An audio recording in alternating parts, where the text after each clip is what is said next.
गठन में ही शक्ति है। पंचतंत्र कहानी। जंगल में स्थित एक वृक्ष पर घोंसला बनाकर चिड़ियों का एक जोड़ा सुखपूर्वक रहता था। चिड़िया ने अंडे दिए थे और अंडों पर बैठकर उन्हें सेह रही थी। संयोगवश एक मदमस्त हाथी धूप से बचने के लिए उस पेड़ की छांव में आकर खड़ा हो गया। हाथी ने अपने सहज चंचल स्वभाव के कारण वृक्ष की उस शाख को ही तोड़ डाला जिस पर बनाए घोंसले में चिड़िया के अंडे रखे हुए थे। चिड़िया का घोंसला तिनके तिनके होकर बिखर गया और उसके अंडे टूट गए। यह सब देखकर चिड़िया रोने लगी।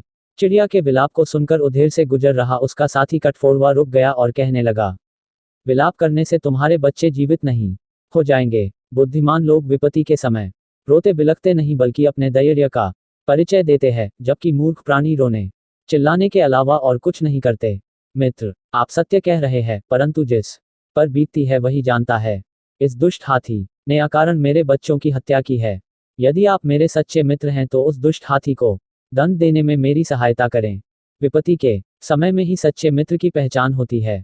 जो व्यक्ति विपत्ति के समय में अपने मित्र की सहायता नहीं करते वह मित्रता के योग्य नहीं होते। इसलिए एक मित्र होने के नाते मैं तुम्हारी सहायता अवश्य करूंगा। वीनाक नाम की एक मक्खी मेरी परम मित्र है। मैं उसके सलाह करके कोई योजना बनाता हूँ। आप मेरे लौटने तक यही मेरी प्रतीक्षा करना। कठफोड़वे ने सहानुभूति दर्शाते हुए कहा। कठफोड़वा अपनी मित्र मक्खी के पास आया। अपनी चिड़िया मित्र की दुख भरी दास्तान सुनाने के बाद कहने लगा, जब तक वह अपनी बर्बादी का बदला उस हाथी से नहीं ले लेती तब तक उसे चैन नहीं आएगा। मित्र होने के नाते मैंने उसे हाथी से बदला लेने में उसकी मदद करने का वचन दिया है।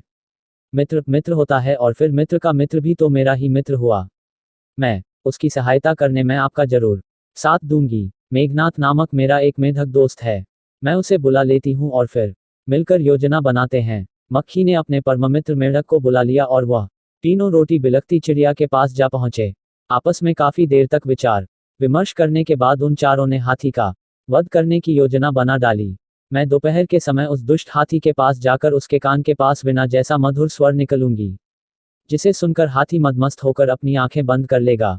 वीनाक मक्खी ने कहा, और मैं उसी समय अपनी चोंच से उसकी आंखें फोड़ डालूंगा। कठफोड़वे ने कहा।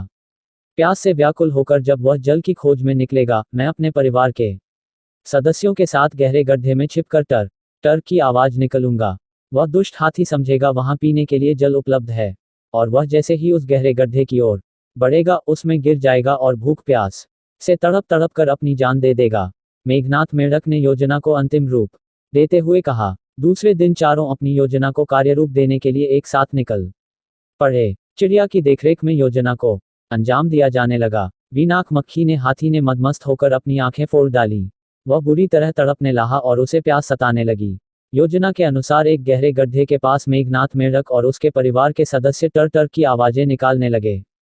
अंधे हाथी ने समझा यहाँ पानी है। प्यास से अत्यधिक व्याकुल होने के कारण उस गड्ढे के पास गया और उसमें गिर गया। कुछ ही दिन बाद भूख और प्यास से तड़पने रहने के कारण हाथी के प्राण पखेरु उड़ गए। इस प्रकार दुष्ट हाथी मर गया और चिड़िया का प्रतिशोध भी पूरा हो गया।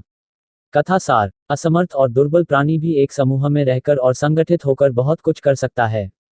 ठीक उसी तरह जैसे छोटे छोटे इकट्ठे किए गए तिनकों को जोड़कर बनाई गई रस्सी से बलवान हाथी को बांध कर रखा जा सकता है। चिड़िया अकेली रहकर हाथी को कुछ भी नहीं बिगाड़ सकती थी, लेकिन अपने मित्रों से सलाह लेकर उस पर अमल करते हुए उसने अपने शक्तिशाली शत्रु हाथी का अंत कर दिया। गणित में तो एक एक सदैव दो होते हैं, लेकिन व्यवहारिकता में कभी कभी 11 भी बन जाते हैं।